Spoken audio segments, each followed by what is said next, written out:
मेरी चैनल में आप सभी का स्वागत है।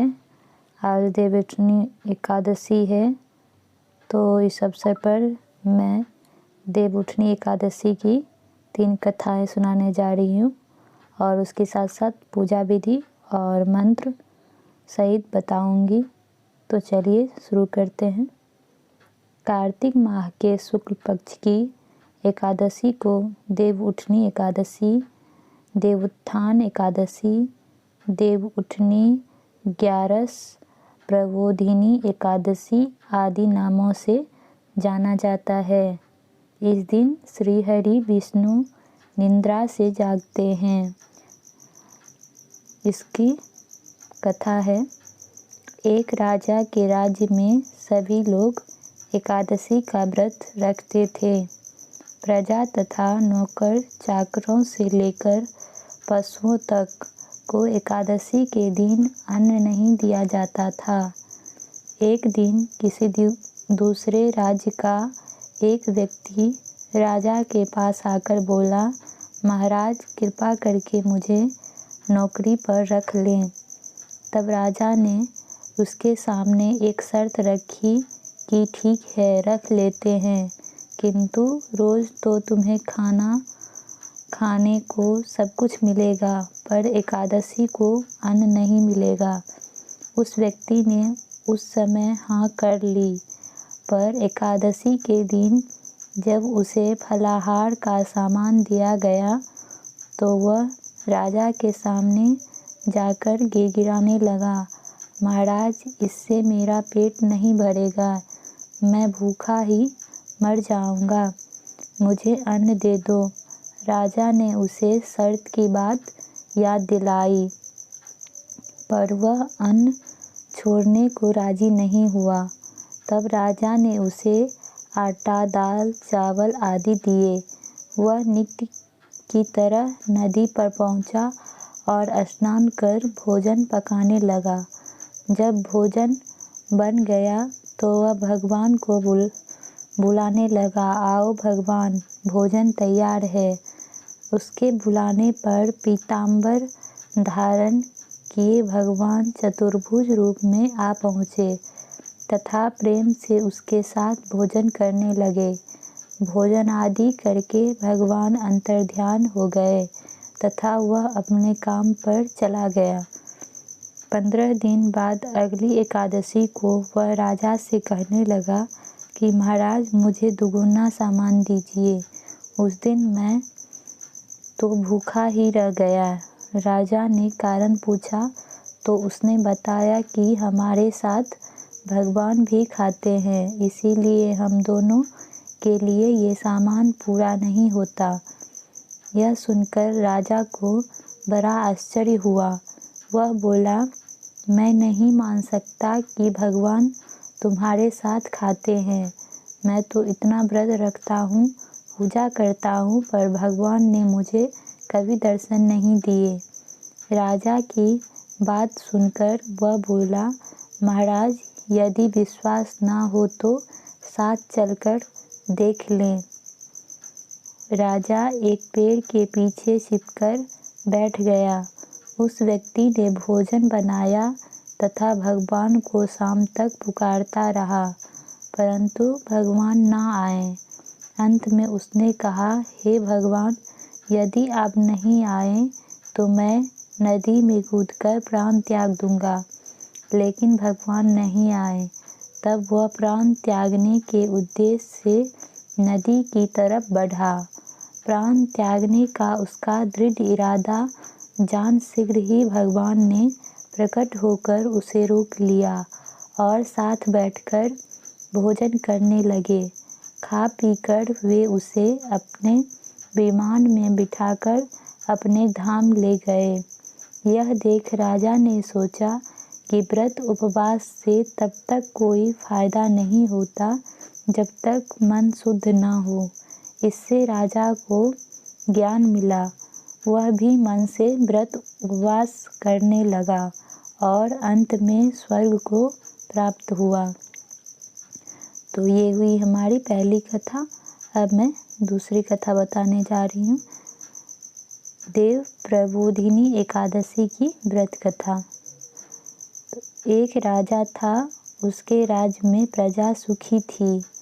एकादशी को कोई भी अन्न नहीं बेचता था, सभी फलाहार करते थे। एक बार भगवान ने राजा की परीक्षा लेनी चाहिए। भगवान ने एक सुंदरी का रूप धारण किया तथा सड़क पर बैठ गए। तभी राजा उधर से निकला और सुंदरी को देख चकित रह गया। उसने पूछा, हे सुंदरी, तुम कौन हो और इस तरह यहाँ क्यों बैठी हो? तब सुंदर स्त्री बने भगवान बोले, मैं निराश्रिता हूँ। नगर में मेरा कोई जाना पहचाना नहीं है, किससे सहायता मांगूं? राजा उसके रूप पर मोहित हो गया था। वह बोला, तुम मेरे महल में चलकर मेरी रानी बनकर रहो। सुंदरी बोली, मैं तुम्हारी बात मानूंगी, पर तुम्हें राज्य का अधिकार मुझे सौंपना होगा। राज्य पर मेरा पूर्ण अधिकार होगा। मैं जो भी बनाऊंगी तुम्हें खाना होगा। राजा उसके रूप पर मोहित था, अतः उसने उसकी सभी शर्तें स्वीकार कर ली। अगले दिन एकादशी थी। रानी ने हुक्म दिया कि बाजारों में अन्य दिनों की तरह अन्न बेचा जाए। उसने घर में मांस, मछली आदि पकवाए तथा परोसकर राजा से खाने के लिए कहा। यह देखकर राजा बोला, रानी, आज एकादशी है, मैं तो केवल फलाहार ही करूँगा। तब रानी ने शर्त की याद दिलाई और बोली, या तो खाना खाओ, नहीं तो मैं बड़े राजकुमार का सिर काट लूँगी। राजा ने अपनी स्थिति बड़ी रानी से कही तो बड़ी रानी बोली, महाराज, धर्म ना छोड़ें, बड़े राजकुमार का सिर दे दें। पुत्र तो फिर मिल जाएगा, पर धर्म नहीं मिलेगा। इसी दौरान बड़ा राजकुमार खेलकर आ गया। माँ की आंखों में आंसू देखकर वह रोने का कारण पूछने लगा, तो माँ ने उसे सारी बात बता दी। तब वह बोला, मैं सिर देने के लिए तैयार हूँ। पिताजी के धर्म की रक्षा होगी, जरूर होगी।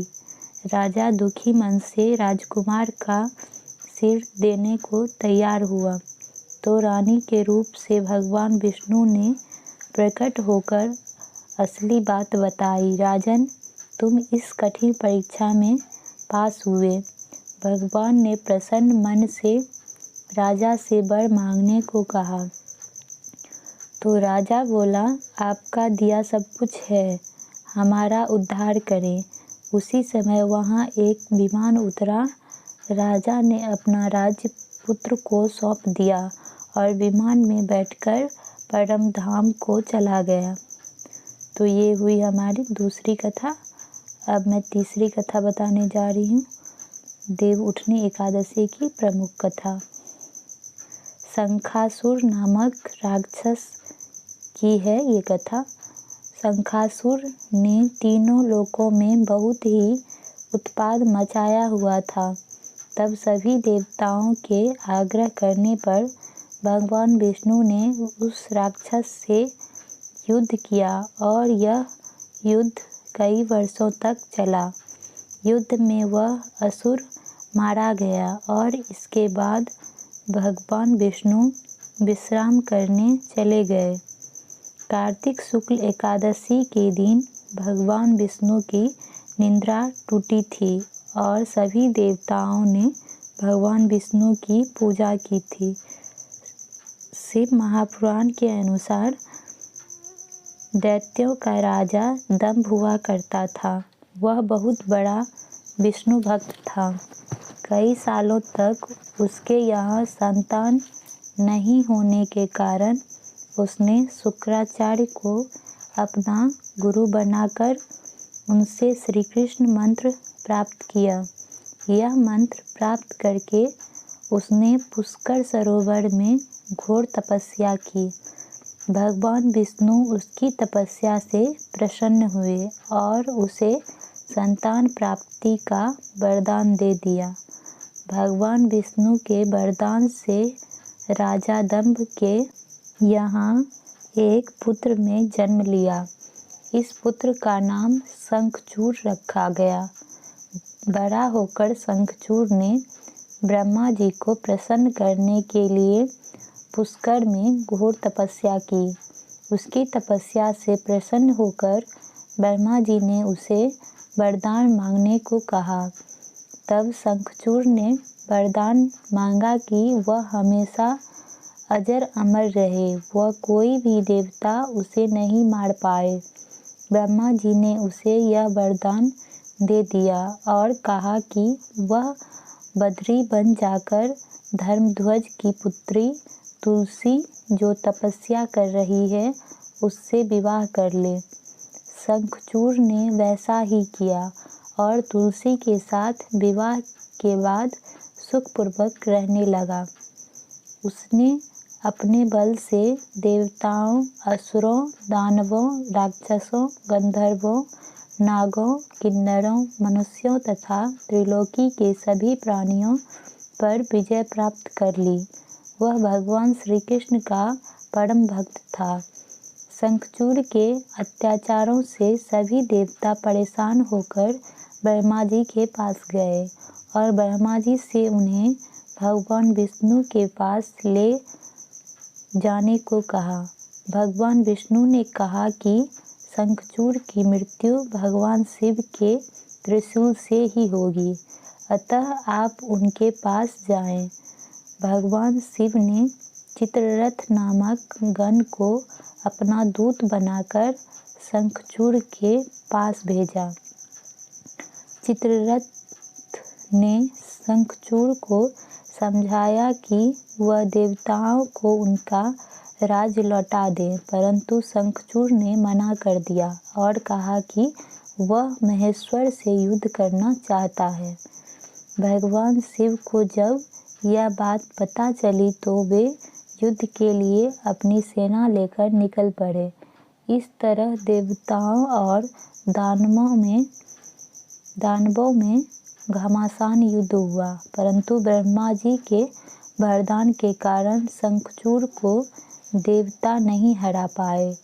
भगवान शिव ने शंखचूड़ का वध करने के लिए जैसे ही अपना त्रिशूल उठाया, तभी आकाशवाणी हुई कि जब तक शंखचूड़ के हाथ में श्रीहरि का कवच है और इसकी पत्नी का सतीत्व अखंडित है, तब तक इसका वध असंभव है। आकाशवाणी सुनकर भगवान विष्णु वृत्त ब्राह्मण का रूप धारण कर शंखचूड़ के पास गए और उससे श्रीहरि कवच दान में मांग लिया। शंखचूड़ ने वह कवच बिना किसी संकोच के दान कर दिया। इसके बाद भगवान विष्णु शंखचूड़ का रूप बनाकर तुलसी के पास गए। शंखचूड़ रूपी भगवान विष्णु ने तुलसी के महल के द्वार पर जाकर अपनी विजय होने की सूचना दी। यह सुनकर तुलसी बहुत प्रसन्न हुई और पति रूप में आए भगवान का पूजन व रमन किया। ऐसा करते ही तुलसी का सतीत्व खंडित हो गया और भगवान शिव ने युद्ध में अपने त्रिशूल से शंखचूड़ का वध कर दिया। तब तुलसी को पता चला कि वे उनके पति नहीं हैं, बल्कि वे तो भगवान विष्णु हैं। क्रोध में आकर तुलसी ने कहा कि आपने छलपूर्वक मेरा धर्म भ्रष्ट किया है और मेरे पति को मार डाला, अतः मैं आपको श्राप देती हूँ कि आप पाषाण होकर धरती पर रहें। तब भगवान विष्णु ने कहा, देवी तुम मेरे लिए भारतवर्ष में रहकर बहुत दिनों तक तपस्या कर चुकी हो। तुम्हारा यह शरीर नदी रूप में बदलकर गंडकी नामक नदी के रूप में प्रसिद्ध होगा। तुम पुष्पों में श्रेष्ठ तुलसी का वृक्ष बन जाओगी और सदा मेरे साथ रहोगी।